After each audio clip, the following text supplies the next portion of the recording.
Newest Olympian in the house. And that 2026 Olympia qualification goes to number 53, Torre Washington. Spell some of the myths and the technique regarding food and your diet that you use in order to build muscle. I love sweets. And so Japanese sweet potato is so sweet, it's so good that it replaces sweets for me. There's now a new tofu, which is made just strictly from fava beans. And that one is literally just protein. One of my clients started making these things called seitan buns, where she would mix seitan and tofu together and make sort of almost like a biscuit. I'll just go to something as simple as a rice cake. A rice cake has 1 gram protein, right? But it has 7 grams of carbs and 0 fat. So people look at it as, oh, there's no protein in that. There is protein in that. You know, the misconceptions out there about that it increases your estrogen are so untrue, because it's a phytoestrogen, which typically you can get from meat and cow's milk. So I think because the market really wants people to consume animal flesh because it's such a big business, that anything that may cause any disruption, they have to find there must be a way to kind of cause confusion. My mom moved us to Jamaica to live with my grandparents. She was running on hard times financially, single mom. As a child, kids pick on you. So they picked on us for how we sounded. And it kind of made me go internal. I think I went cold. You know, she passed away in April. All I can hear is the voice note she left me on WhatsApp. And, you know, so I just said, this is your birthday gift. Before this show, I said, I'm gonna bring you home a win. Now, when I looked at his front shot and I looked at your front shot, you guys had very, very similar front shots. You both have very, very streamlined physiques. Where do you think you beat him on the weekend? Like, what strengths did you have against him? What weaknesses you might have had? I was successful because, you know, when you have superior genetics, and I say that now because I could never say that before, because I used to think I was cocky and arrogant. When you look at the list of celebrities that you work with, who stands out with the best work ethic and who stands out with the least effort that they put forth? Chris Hemsworth stands out. The least would be, you know, sorry to say it. I think you've got to be the first vegan Olympian to ever Yes, qualify, right? That's what I'm saying. Like, that in of itself, I was like, this is history. Literally. Like, I just made history, bro.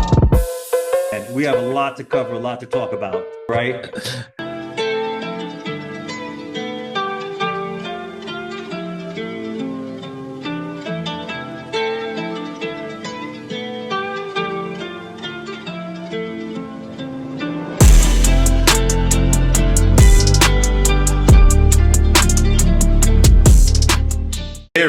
There he is. What's going on? Man, long time coming. Good to meet you, fellas, brothers. How we It's doing, a pleasure man? to meet you as well. We're so happy you're in here. Man. Is it Tori, brother? Is that how you say it correctly? Yeah, that's it. That's correct. That's correct. Tori, wow, brother. I mean, I don't want to get. I'm going to get into things too early. It's a pleasure to have you on here, boys. I can't believe this guy's here. Agreed. Yeah. Agreed. What a week. We were looking forward to getting on the horn with you, man. We have a lot to cover, a lot to talk about.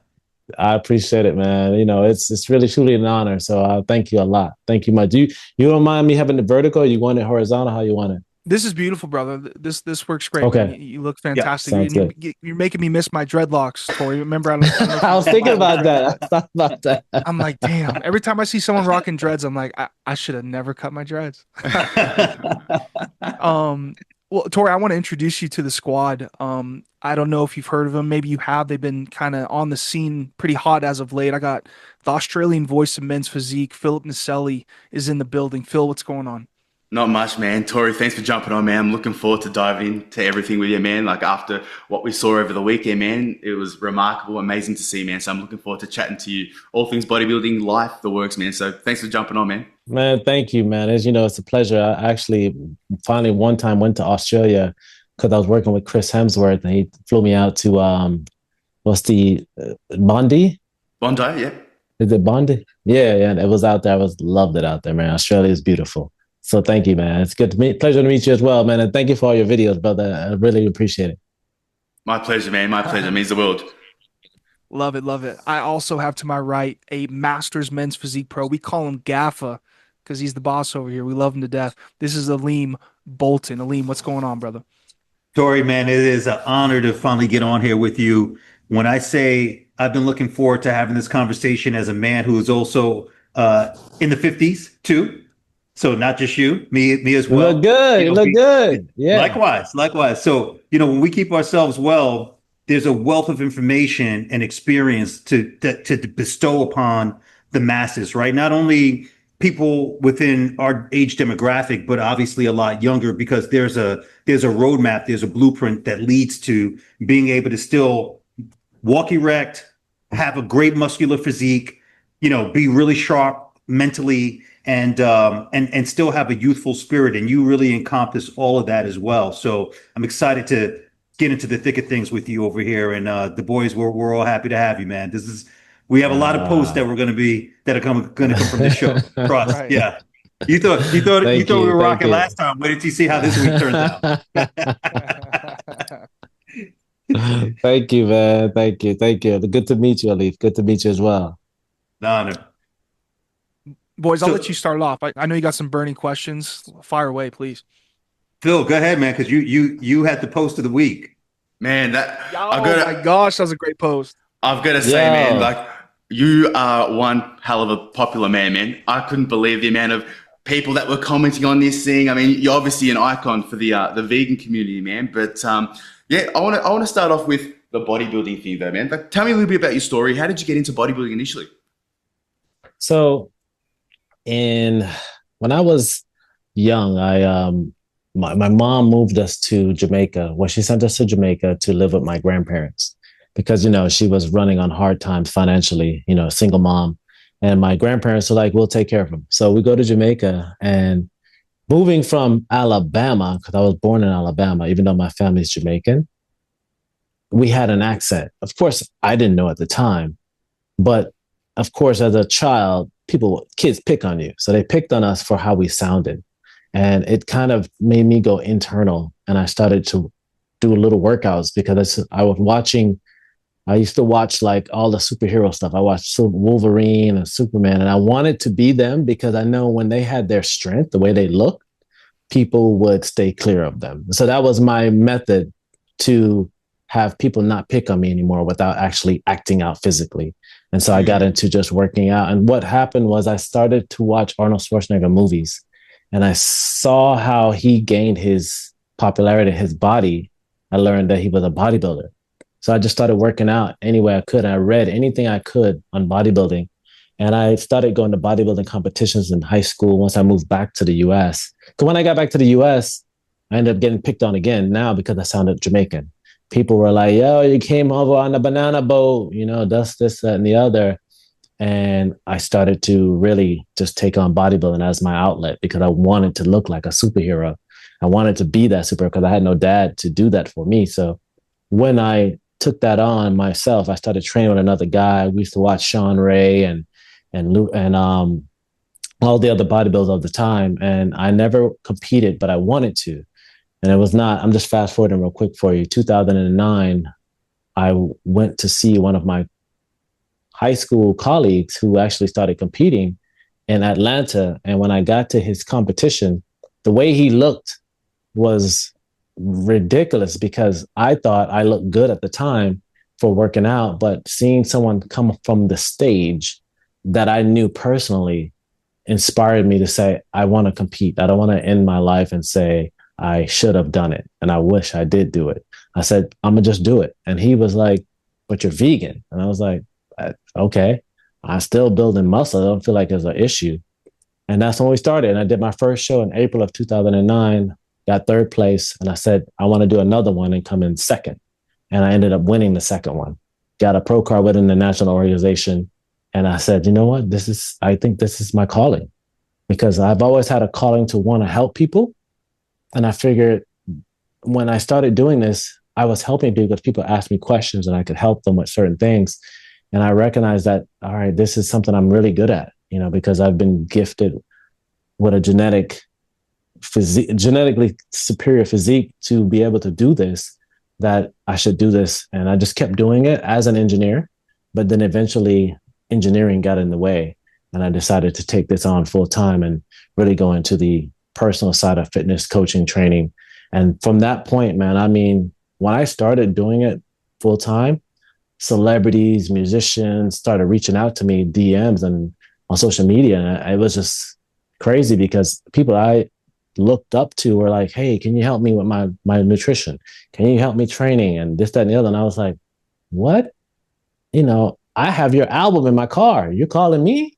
You know, I watch your movies. Like, yo, like you want me to help you?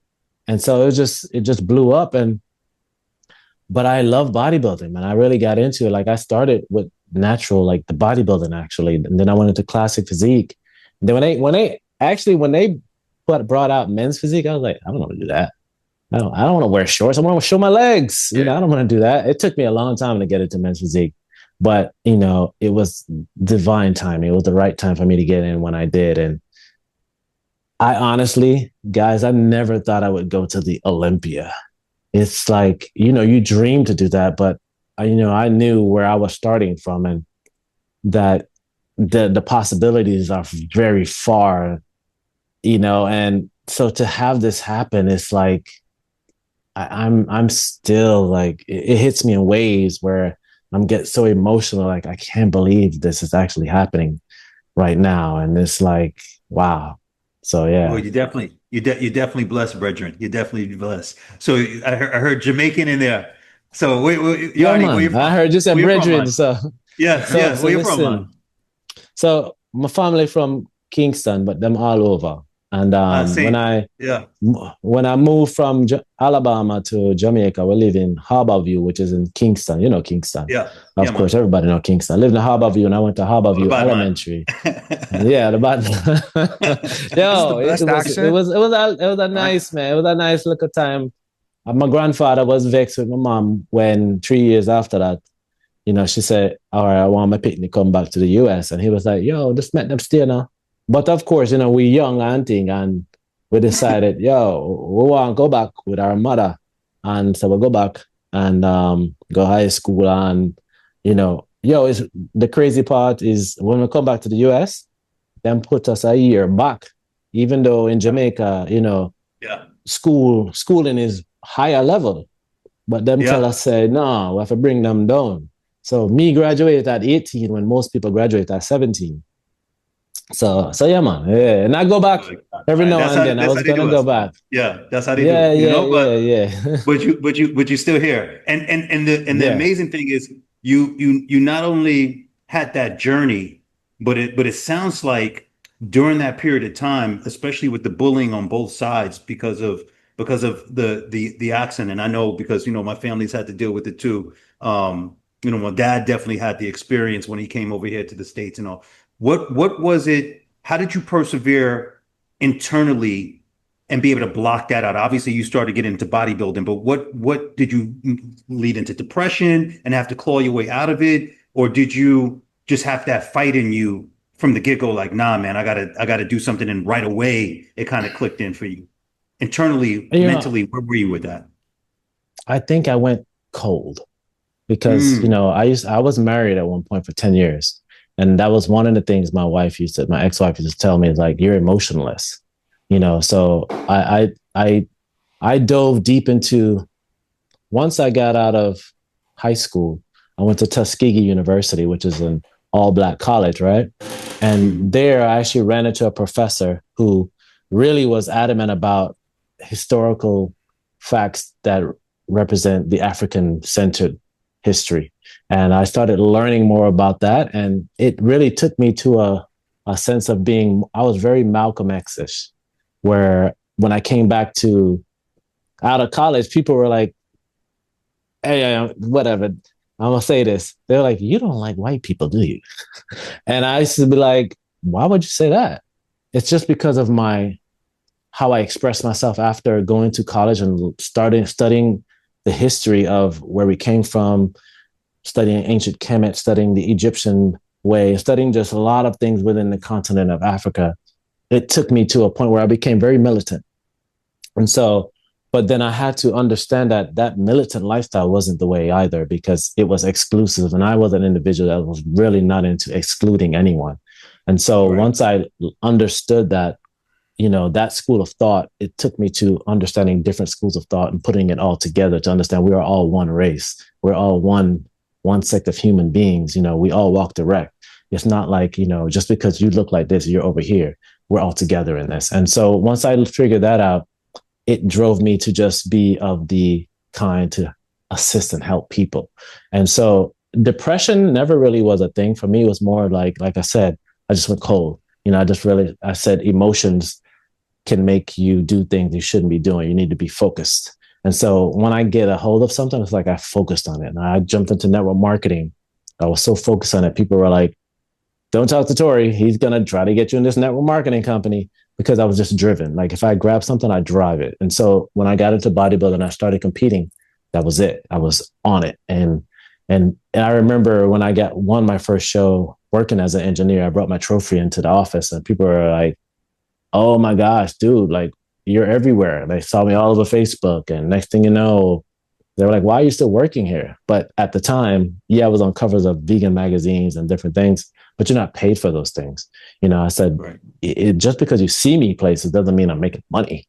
It was just the exposure. And that just kept me going, and then once people recognized, they were like, you're vegan? Bro, I've never seen a vegan look like you. You need to really showcase this to the world, because I didn't do it because of me being vegan. I did it because I just wanted to compete, to say, as I told you, I didn't want to end my life saying I wish I'd done it, because I had always had a love for it. And I just wanted to make sure that I did it. And my mom could never go to a show because her upbringing was Seventh-day Adventist, and she raised a Seventh-day Adventist. And the day of worship for Seventh-day Adventists is Saturday. Most shows are Saturday.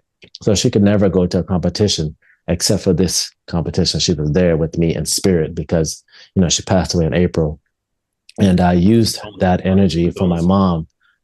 Yeah, when I recognized, her sacrifice, I remember I was on the plane writing the eulogy, because I was like, hey, I can do the eulogy. But once I started to write it, bro, I started crying on the plane.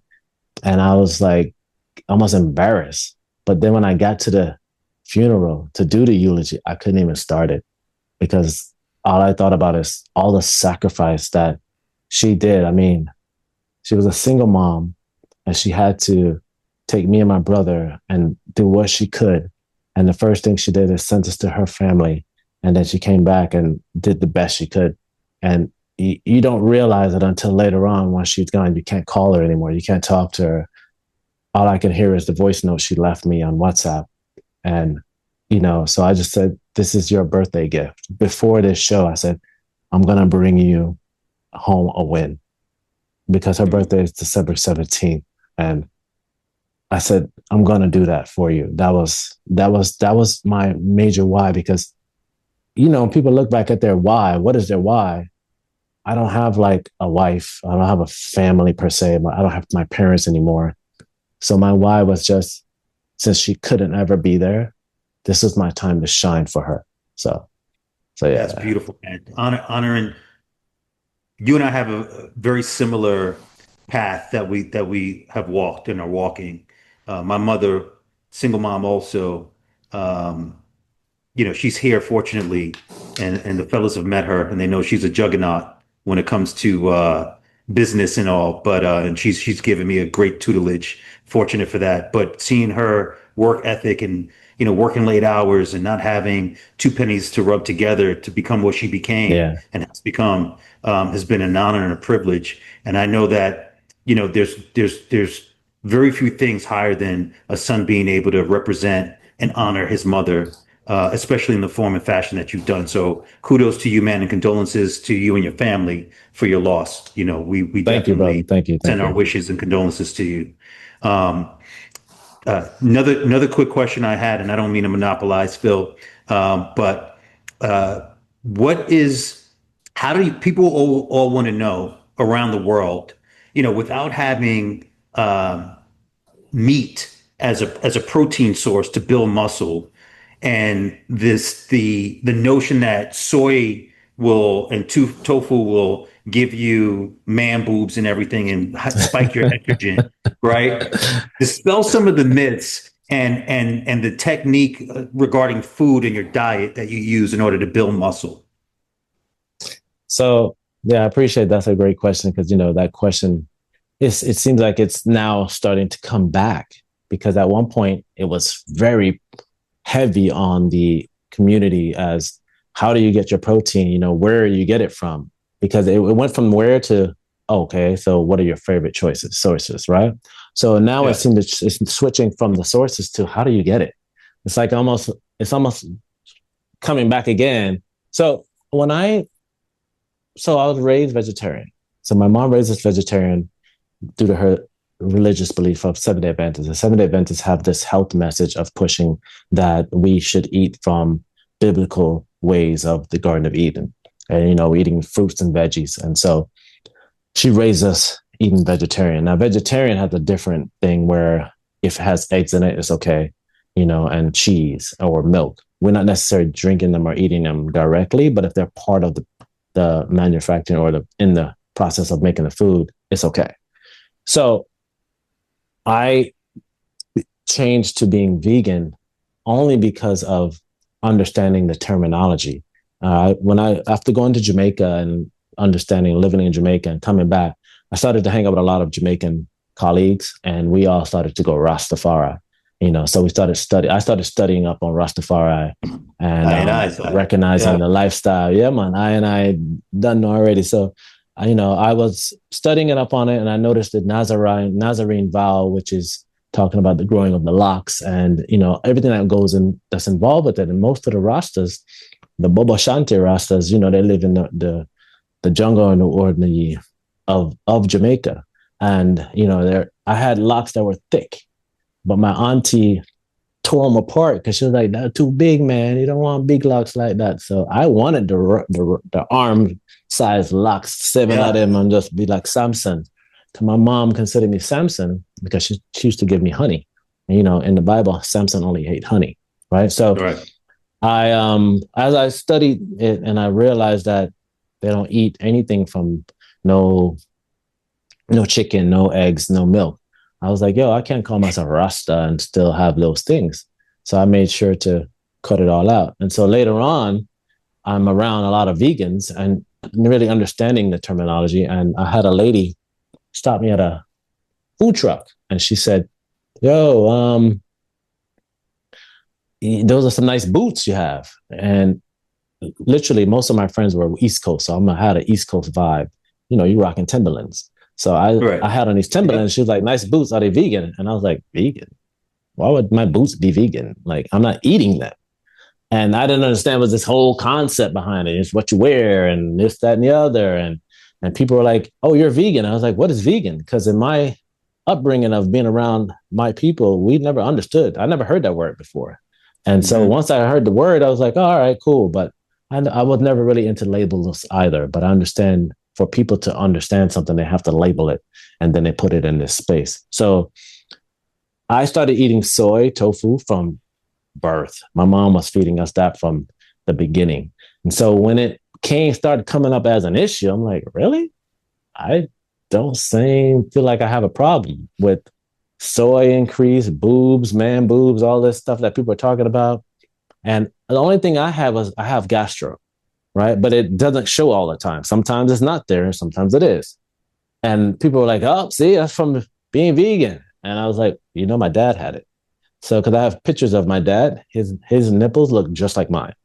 And he was nowhere near vegan. He ate meat all his life to the point where he died. And I remember he was out of my life. I had met him again when I was 35. And he was so happy to meet his son and see how successful I was with all the things I was doing. And I remember him sending me a picture, him and his daughter, the new daughter, my new sister, holding a big steak like, hey, bro, a month later, he died. Wow. So, and it was all health related. And so I was like, wow, that's crazy. So I have been eating tofu, Alif, since I've been here.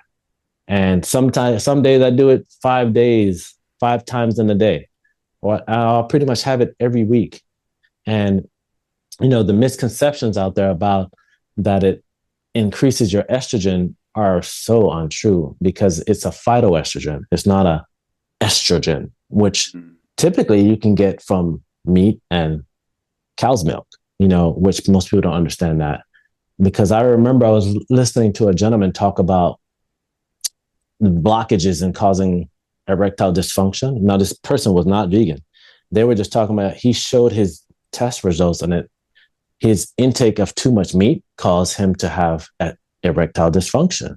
And I thought that was interesting because it had nothing to do with vegan. It was not even talking about that. It was just this gentleman discussing his overall health. And so I think because the market really wants people to consume animal flesh because it's such a big business, that anything that may cause any disruption, they have to there must be a way to kind of cause confusion. And so the confusion is, oh, it's going to cause this, it's going to cause that. You're not going to be able to get this because protein isn't everything, especially vegetation and fruits. 99.9% of fruits and veggies have protein. What I think the misconception is how much it has, So for example, I'll just go to something as simple as a rice cake. A rice cake has 1 gram of protein, right? But it has 7 grams of carbs and 0 fat. So people look at it as, oh, there's no protein in that. There is protein in that. But are you just looking at it because it doesn't have the opposite? It's not saying 7 grams of protein versus 1 gram of carb. So you call it a carb source because it's just higher in that one nutrient. And so the way I've looked at food is I look at food as nutrition. I don't look at it as, oh, I need a protein source, because now I'm starting to see when I go to restaurants, they'll be like, what's your protein? I'm like, what's my protein? Like, when did that become the question now? It should be just, so what are you going to eat? Yeah. But that's where you can cause confusion, so the more confusion you can cause, you'll send people back to what's the simplest solution? Eat meat, because anything else, I don't know if it really works, because I've had people say, you must have done a lot of research. I didn't do any research when it comes to my eating. I just ate what I was normally eating. And honestly, I used to do my nutrition intuitively. What I mean by that is I would just eat food and I would eat less to get leaner. That was all I did. But I was me doing it myself. I was successful because, when you have superior genetics, and I say that now because I could never say that before, because I used to think that was cocky and arrogant. But I recognize that, some people just have really good genetics in their structure and how they look. And once I realized that I did that on my own, and I was successful winning shows, always placing in the top 3 within the natural world, I eventually hired a coach, Cliff Wilson, and I thought because Cliff saw me back then and he was like, man, you were like amazing. He's like, just imagine if you had the guidance. And so once I got under his guidance, I got my IFBB Pro card. And then I just started competing with an IFBB. But of course, I'm not on gear, so it's different. I have the structure and the symmetry and the proportion, but I don't have the gear to make me look even bigger. And so right. Tofu, another highest source of protein that I choose is it's called seitan. Seitan is wheat gluten typically. And I know a lot of times people look at gluten as a bad thing because they think of it as, some people have a gluten intolerance, so they can't consume it because seitan is very high on the protein scale, but it does have carbs. Tofu is the opposite, where it has good protein, but it has about almost the same balance when it comes to fats. It doesn't have a lot of carbs in it, but it has all 3, whereas seitan has only carbs and protein. It doesn't have any fat in it. And then there's now a new tofu, which is made just strictly from fava beans. And that one is literally just protein. So one serving is 16 grams of protein, 0 fat, 0 carbs. And so that's typically my main source now, because especially when I get into the competitions competing, I'm looking for something that's just going to be higher protein, because I never used to do shakes. I actually used to look at shakes as being unnatural. Shakes and creatine, I thought it was unnatural. I was like, I'm not doing that. I just want to eat food. And once I added those things in, I think my physique just changed even more, because, creatine, actually being vegan, because creatine is more prevalent in meat. Of course, your body does produce it, but adding it in synthetically does help with the recovery and muscle building and holding water into the deeper into the muscle cells. So I started adding those things in, and I did notice a difference from, the increase of creatine and protein shakes, just to kind of help with, the convenience at times when I feel like I don't need the amount of carbs, because that's the one thing with vegan. A lot of the foods contain carbs, even veggies, they have carbs in it. Yeah. Some people are looking at it as minimal, but it's still carbs. So, yeah. And the protein shakes that you're using, of course, you're using protein powder that is vegan protein powder, plant-based. Yes. Of course. Typically we would not catch you with protein. whey. We're not catching you with the whey protein, right? No way, Jose. Right. Phil? I'd love to know. I mean, leading into this prep, were you intuitively eating before the Ben Weeders, or will you have more structure?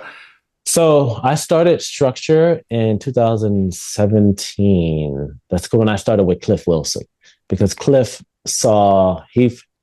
works with macronutrients, and I'm a type of person is, you just give me a little guidance, I can take it from there.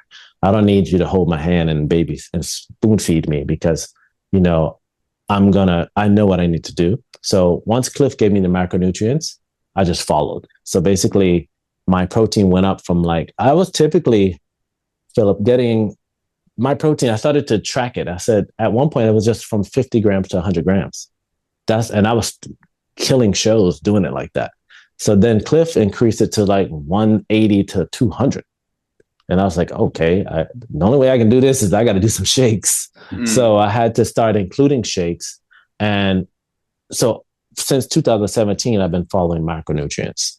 And so there was no more intuitive. It was me, but I still would eat all the foods I enjoyed, just making sure I met those macronutrients. And ever since I've been doing that, the success has just been even more. It's like my body got bigger from the 2017 to now. And I look back at those pictures, I'm like, I grew, and you think it would be the opposite because I'm getting older, but I got bigger, more defined, and the muscles got more mature, which I'm sure that comes at age. But if it almost feels like everything changed once I turned 50, and it's gotten better. I feel like now I'm 20 and we're starting to get into where I'm really going to make changes. So if you understand what I mean. So yeah, I stopped intuitive a long time ago. So in terms I'm just curious to know, in terms of moving into again, the Ben Weeder show, for example, based on those macros, were you kind of chopping and changing your meals on the daily to hit the targets, or did you then develop a structured meal plan that you would follow day to day? And if so, what type of meals would you be eating? And that's what, I know people have always asked me, what's your typical day? It's never typical, and I think I do that because I like doing that. I like to be able to, all right, today I'm going to eat this, this, and this. Tomorrow I'm going to eat this, this, and this. I would create sometimes meal prep. So let's say I cook all on Sunday, but sometimes I would throw something else in there, so for example, I have one of my clients started making these things called seitan buns, where she would mix seitan and tofu together and make sort of almost like a biscuit, but it was dense. And so one of them was 46 grams of protein, 11 grams of carbs, and about 7 grams of fat. So that's just one. So if you eat 2 of those, that's 90 grams of protein. And I could do that and not actually have to do a shake, because then I can just eat something tofu later, or some veggies, or, my rice. My favorite source of carbs, say carb source, even though it does have protein, would be Japanese sweet potatoes, because I have a sweet. I love sweets. And so Japanese sweet potato, it's so sweet and so good that it replaces sweets for me, and I can just slather some almond butter on it or something. And, now I have carbs and fats with protein, about 8 grams to 10 grams of protein right there. And I can do that, so it was typically for me, but I'll give you an example. Sometimes would be the fava bean tofu, which is only protein. I would just season it with, I like very spicy foods. So I spice it up, add in some seasonings, marinate it in Bragg's amino acids, which also has sodium, but it also has aminos in it, but it's a liquid, and it just gives it a nice saltiness to it. And then I would throw my cayenne or my veggies and kind of spice it up, have that with Japanese sweet potatoes. And I would do veggies of any type, bok choy, asparagus, spinach, collard greens, it didn't really matter to me. It's just whatever I wanted to eat for that day, broccoli, green beans, So I didn't really situate my meals to this all the time. It changed, and it changed because my goal was just to meet the macros, not this specific food is going to do it for me. No, that's awesome. I can relate to you when you mentioned the, getting older and feeling younger, right? Because the blessing with that is that you have the experience of all these years, but you have the body and the nimbleness of a 20-year-old. And Right. that combination is a very deadly combination because you have the best of both worlds. So Right. with that being said, we were looking at the natural show, and I got to be honest, man, like I had checked the natural shows before and kind of checked them out and enjoyed them, but you just brought a lot of hype. What are some of the young cats that you have your eye on that you're trying to keep off your heels here? Because man, like you got a lot of talent in the naturals now. Like it's totally different than 5 years ago. Even three, if I go 3 years ago, it wasn't as competitive as it is right now. So who would you say is out there that, like, if you were to compare yourself against, you're like, oh, he's coming up on me, but I still got a couple of feet in front of him.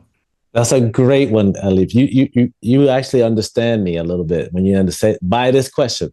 If you guys remember, if you watched the show, did you see who I hugged the longest on that stage?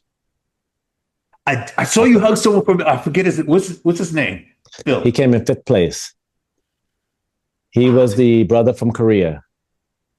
Yes. Oh man, he looks great. So Physique wise and everything. I forget his name. But his name is Emmy. I think it's Emmanuel. That's it.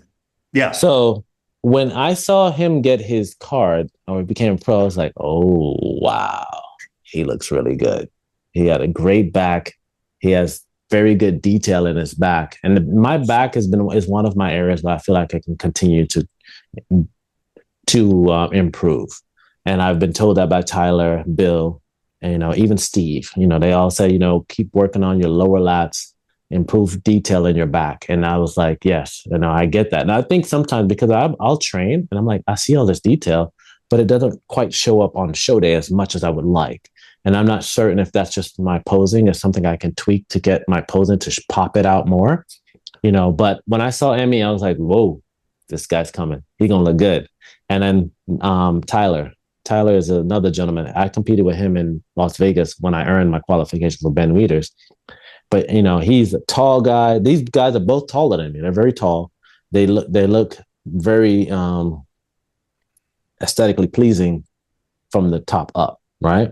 And they have that look of that men's physique look, like that Aaron Banks look, where I kind of have more of that shorter Ali and what's his name? Brandon or Ryan Terry.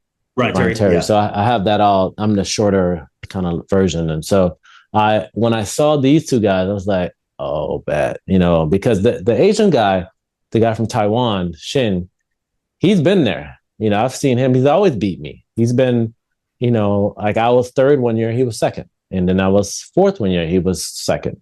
And he was always up in the 2nd, 3rd, placings, but he never won. And the other Asian guy, there should be an Asian guy that first started doing the naturals in 2019. He won like a couple times, So those two gentlemen, Tyler and Amy, I was like, okay. But Tyler, when I beat him in Vegas, I think he really took it to heart because he was like really hurt.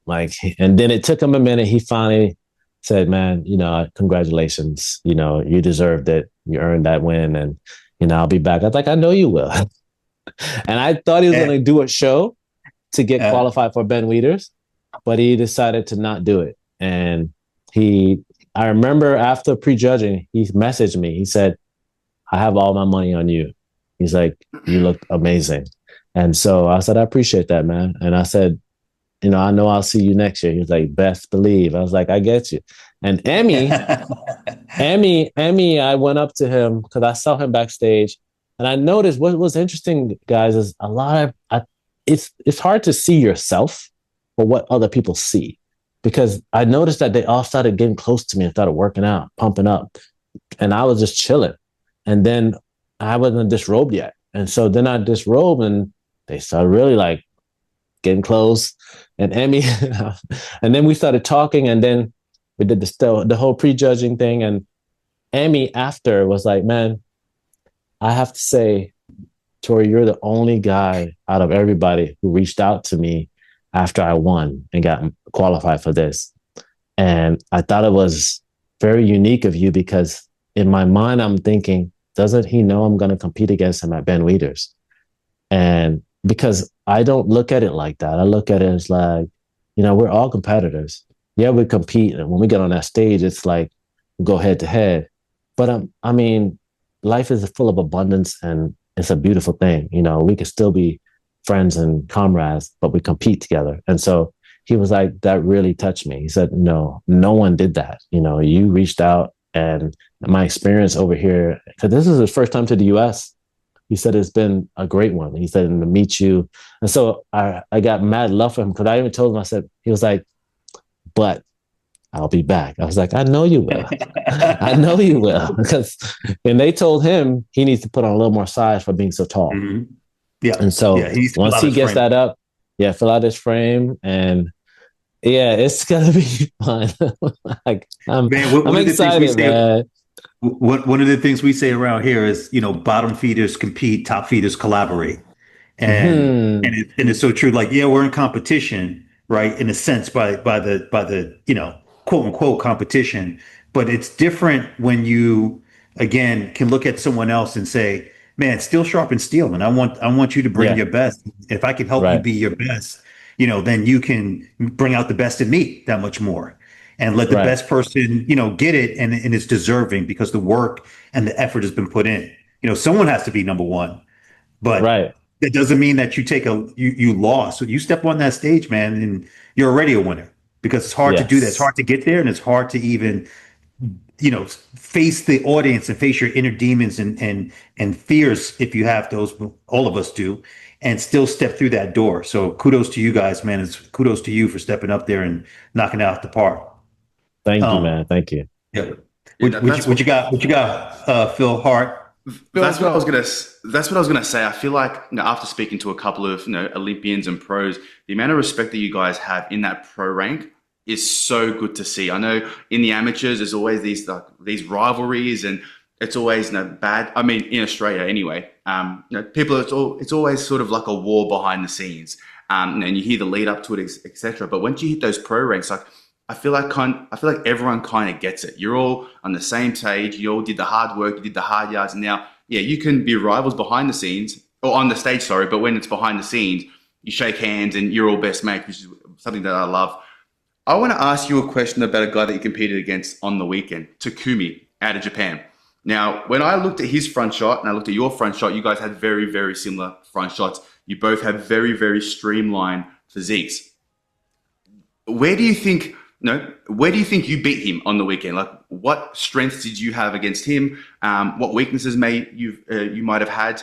Let me know. What's your thoughts on Takumi? Takumi is the guy that came in fourth, right? Fourth, yeah.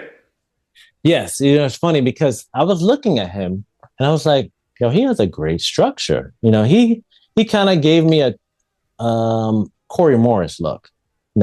Really broad shoulders, high lats, and small waist, almost like what's the other, Corey Morris, and then the other gentleman that's in classic physique, Wesley Vissers. Mm-hmm. They very top chest, big shoulders, but his arms were like kind of long, but not really proportional. So he almost looked like I'm giving another name, Simeon Panda, where they had this freaky structure, but it didn't flow as well as it needed to, because, and that's funny you said it, because I like to look and see why they chose who they chose. And I think they look for more completeness, and he had a nice structure, defined but I think he just was missing a few things, probably the legs as well. It didn't have a good balance. But yeah, I know because I even saw his it popped up on my feed, his routine, and I was looking at his routine because I saw him backstage and I was like, man, he looks good too, because you're paying attention to who's there. He's going to be there. And you're like, okay, all right, let's see.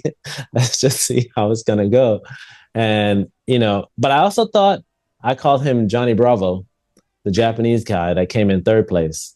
I thought he had a good structure too. But then when I saw him turn around, I see why he didn't have that really pronounced V taper. His waist was thick and it kind of, his lats just moved a little out. They didn't really go out enough to give him a better structure. From the front, he had a great pose because he has that, he almost looks like a little model. He was short. He was like 4 foot something. And, but he didn't have that completeness as well. And when I started looking at my pictures, I was like, wow, I'm pretty complete. I've actually had Tyler say that to me. I was like, you're complete. If you could definitely just work on the lower lats, he said, you got to come in sharp and you'll do well.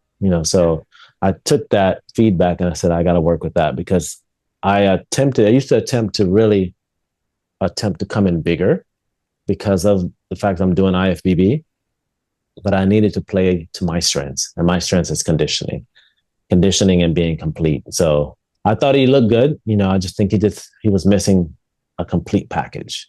Yeah.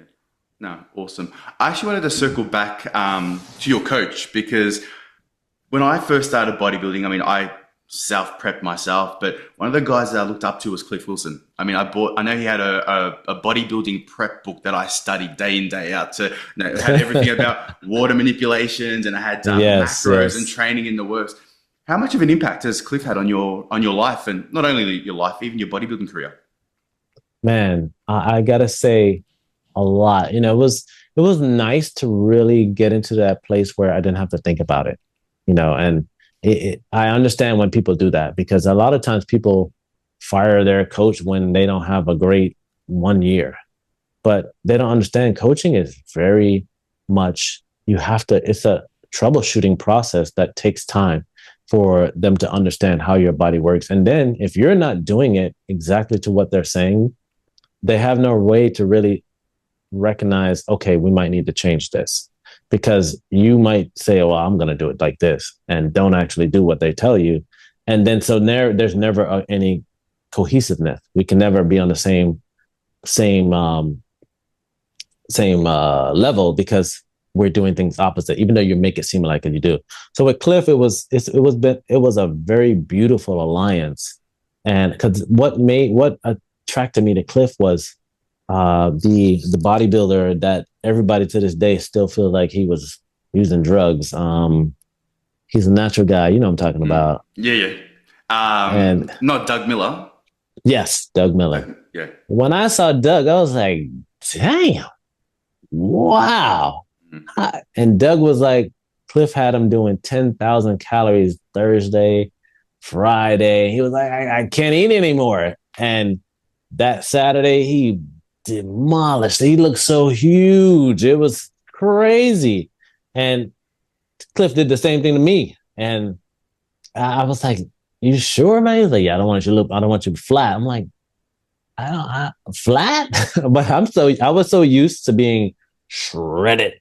When I say shredded, everything. I remember my ex-wife was like, ill.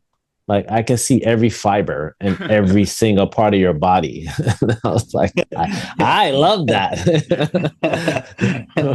But, so Cliff really helped me see how much more I could be, how much better I could be. And so to this day, and I didn't realize it, man, Phil, that I'm Cliff's first Olympian ever. Wow.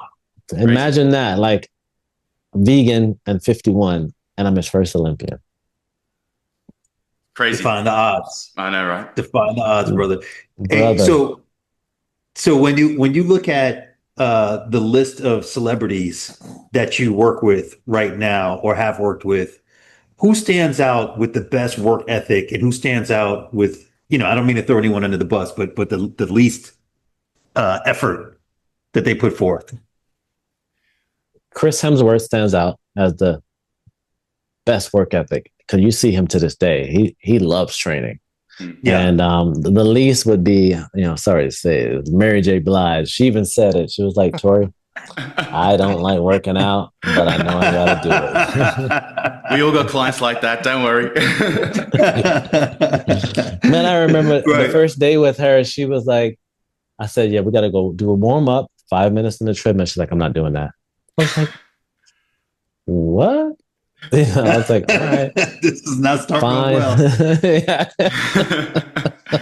Do you find, following up with that, because of the celebrities that you work with, and it's a hit or miss, like you hear from coaches in the league where when they have pros, they don't make as much money as they do from the amateurs.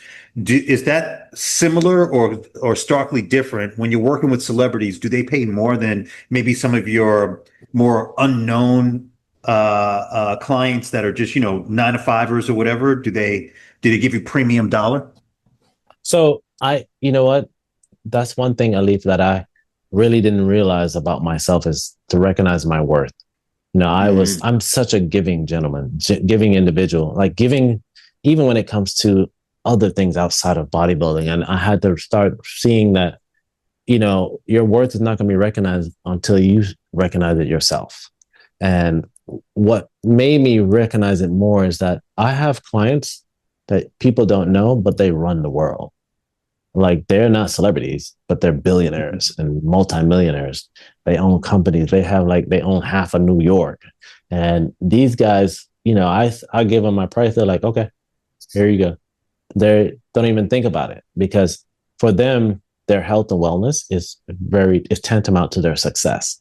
And it's a part of their routine daily, so once I realized that, the celebrities, I just give them the same price. I don't really try to go higher on them just because they're a celebrity. It's really around the same. And,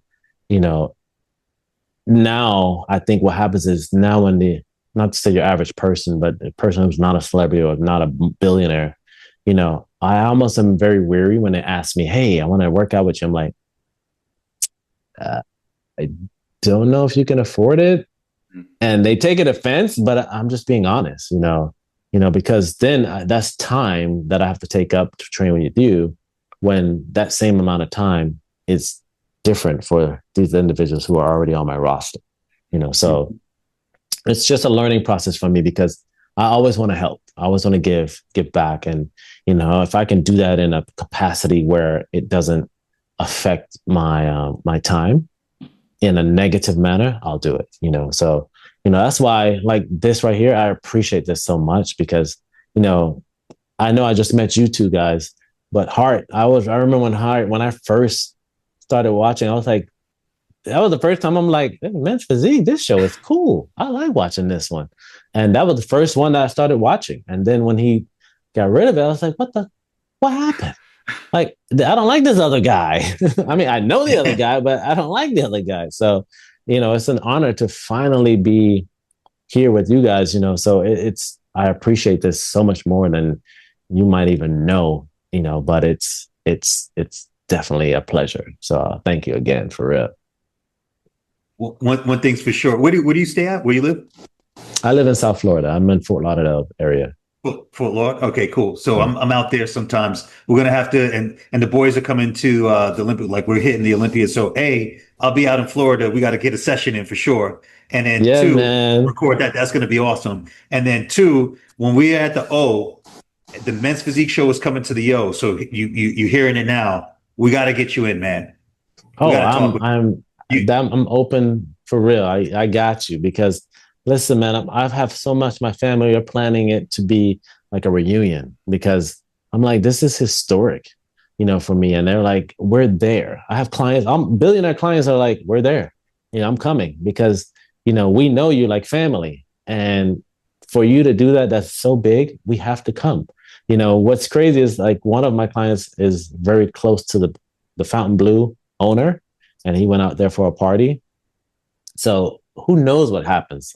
And I had somebody reach out to me saying, hey man, I'll help you in any way you need financially to make this trip much pleasurable. And I was just thinking to myself, you know, I mean, I can handle it financially. I'm not waiting, but I was just the outpouring of his generosity. I was like, wow, you know, because I think some people were like, what? He's going to the Olympia?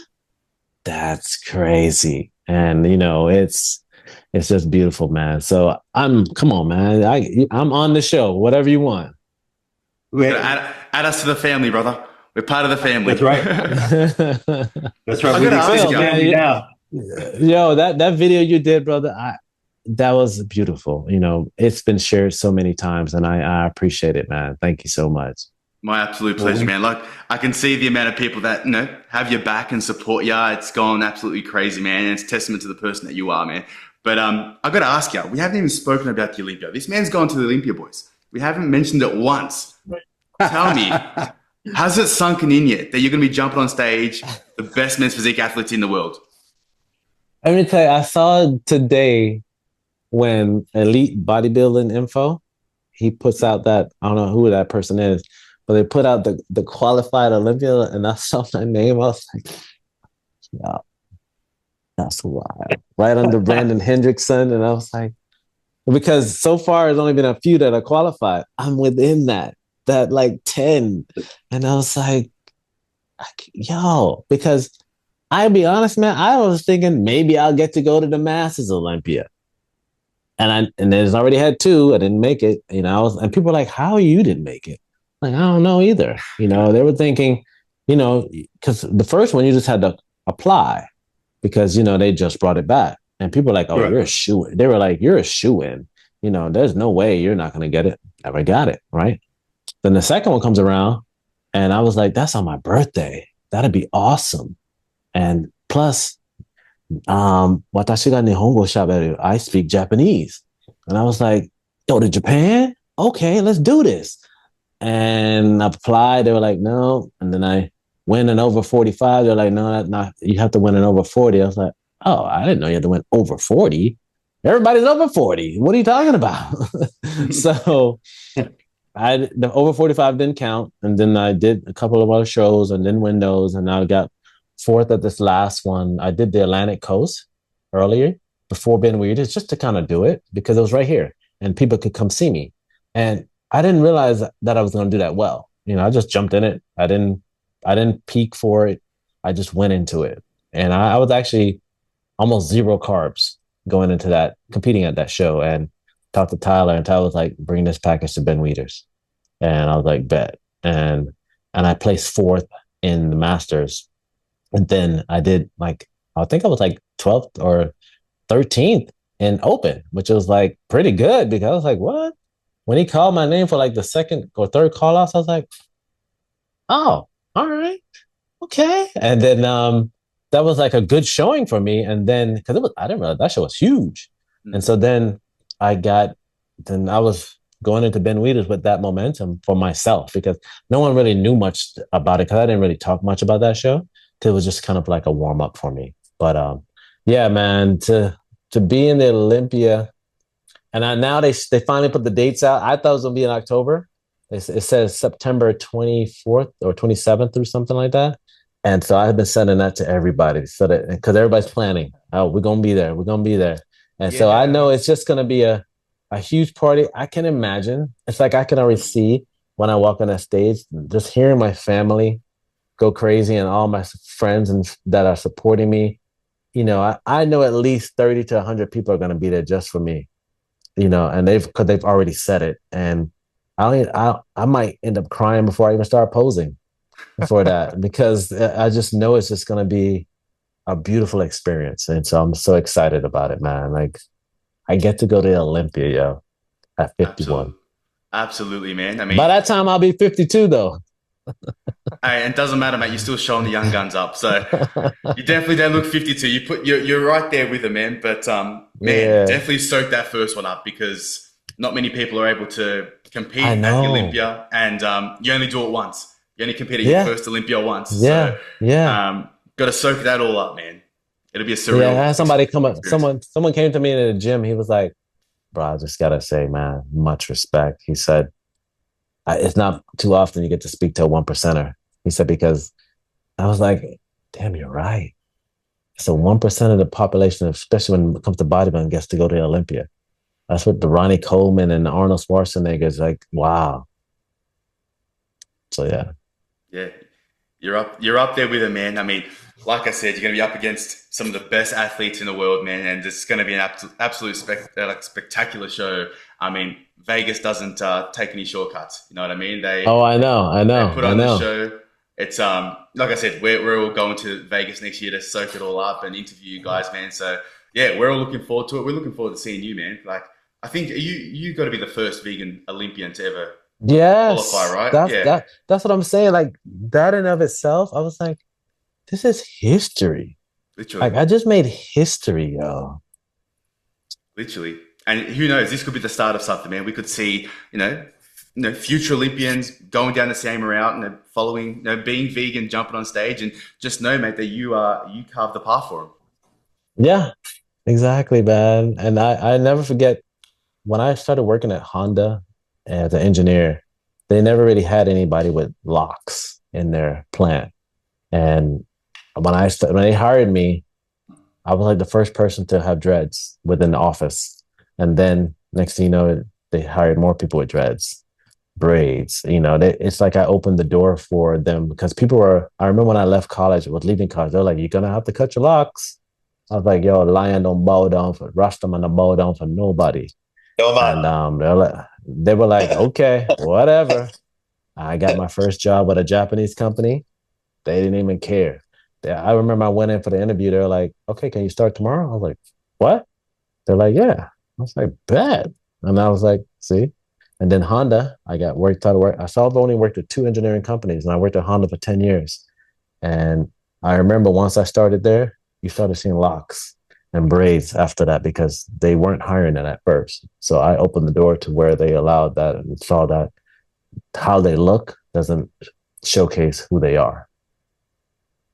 For real. So Man, I'm excited. man, against all, and I apologize, gentlemen. I appreciate your understanding my whole technology over here, the computer crash and everything. So I had to jump on the phone. But bro, when I tell you we're so proud of you, and it's such an honor to have you on the show. Hart, what you got? I mean, Tori, I'm just super impressed, bro. It's just so cool to see you going to the Olympia with your story, being the pioneer, and like you said, this is going to open up a lot of doors because you proved that it's possible. And Yeah, there's, man. Anything is possible. anything is possible, man. And you keep proving that, man. You keep opening doors for other people. So I'm just so thankful to be able to connect with you and have you on. And I hope we get to have another conversation or a few of them next year as well. We want you back on the podcast, bro, because this was a special Absolutely. one. Definitely, man. It'll be such an honor and pleasure, and I appreciate it. Cool, cool. That I mean, that was it So, for me, boys. You got anything else? sorry, man. I could talk to you all day into the next few days, man, because kindred spirits for sure. All of us Yeah, could. definitely, man. But We'll take my number, man. We can all stay in contact, so I'm cool with that. absolutely, we're definitely doing Definitely. that. That goes without question. So that's that's solidified. And looking forward to seeing your career, man, and really talking about you. We're excited to help showcase your story as you continue to evolve and become just a role model and make a massive impact, not only to those who are vegan, but those who aren't vegan, who are on the Right, fence and curious about stuff and don't even know that this is an opportunity or this is even right, an option, a facet for them to go down. So this is going to be right, really exciting to see how you continue to impact people, not only in 2026, but far beyond with the information right, and knowledge we're able to just drop today by itself, let alone right. where it's going. So, No man, doubt. kudos to you, my brethren. Yo, Man, blessings, much Aya. respect. Much love. Yes, Much much respect, respect. Aya. Yes, sir. Hey, thanks again, Tori. We appreciate you, man. Phil, you got anything? No, I just want to thank you again, man. I feel like that was such an insightful sort of chat with you, man. Just to hear everything, your story, and just where you started and where you are now, man. I'm sure this interview alone is going to inspire a lot of people to still pursue their path, whether you eat meat or whether you're a vegan. Right. Just know that anything's possible. And don't let the haters, the vegan haters get in your head. You can still make it to the Olympia, and you've proven that, man. Even the people that are 50 odd years old, you still make progress. You can still pursue your dreams if if your mindset's there and you're driven, man. And like I said, you've proven that to the world, man. So again, awesome stuff on the weekend, man. And like I said, and Hart said, we look forward to speaking to you throughout the year, even leading up to the Olympia as well, man. But we'll definitely all keep in touch. Thank you, brother. Thank you so much, man. I appreciate it. Thank you, Roger. Thank Be you. safe. Yo, Take care. blessings. Thank you. Take care, guys. Definitely.